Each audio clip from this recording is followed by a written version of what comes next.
All right, guys, here's number 6 from the 2019 BC exam. It's the Taylor question. And in my opinion, this is one of the easier Taylor questions that they've given. You're given a graph of f and a tangent line drawn on it. And you're given a table with some derivatives, some like different order derivatives evaluated at 0. All right, in the first one, you're asked to write a third degree Taylor for f about x equals 0. So you know the form, you just have to have your derivatives, well, and your number and like your values, right? So f of 0 is obviously 3. F prime of 0 is the slope of that tangent line they gave you, which you can find as -2.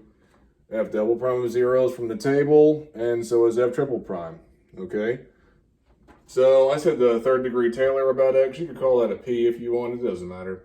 Whatever variable you want to use there is equal to, and then just plug it into the Taylor form. You guys know what that is. And clean it up, put you to here.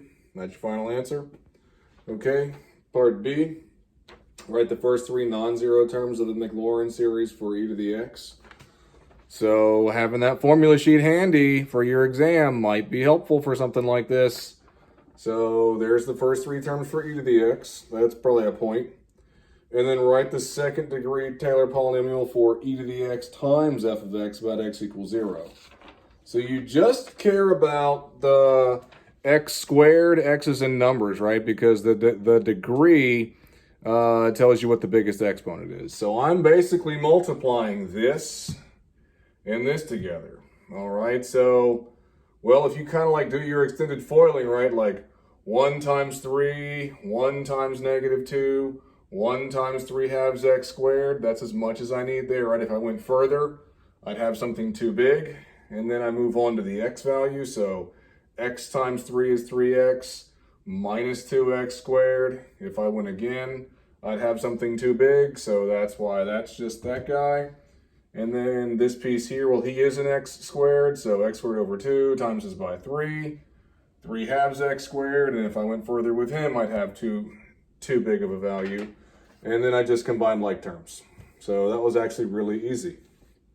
Part C, let h be defined by the function h of x, the integration from 0 to x of f of t. Use the Taylor polynomial found in part A to find an approximation for h of 1. So, where I see x, I'm putting 1. It told me to use the polynomial found in part A. And then just integrate like you know how. I mean, that's just so easy. And then part D, it's known that the Maclaurin series for h converges to h of x for all real numbers x. It's also known that the individual terms of the series for h of 1 alternate in sign and decrease in absolute value to 0.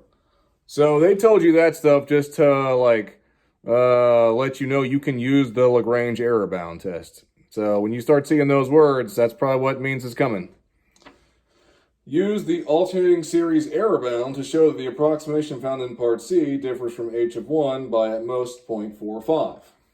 Okay, so you use the first neglected term. Well, when I found this right here, all right, I had used the approximation in part A, right? Well, I need the next term. Well, I didn't have to write a 4th degree, but the table of values gives me the 4th derivative right there, okay? So let's just say that here, h of x is equal to all of that stuff with the extra pieces added onto it. They just had me stop here in part C. But if I was finding a better approximation, well, I'd continue to use the terms that continue on, which means that would have been stuck on there. So like if I had it, it'd be plus 54 over 4 factorial x to the 4th. Okay, fine. Well, h is the integration of that stuff, right? So I actually have to integrate them, which puts me to here. And those guys should be 5s. Not that it really matters because it's a 1, but those are 5s. And then that's the first neglected term. It reduces to 9 over 20, which is 0.45 as required. So that's it.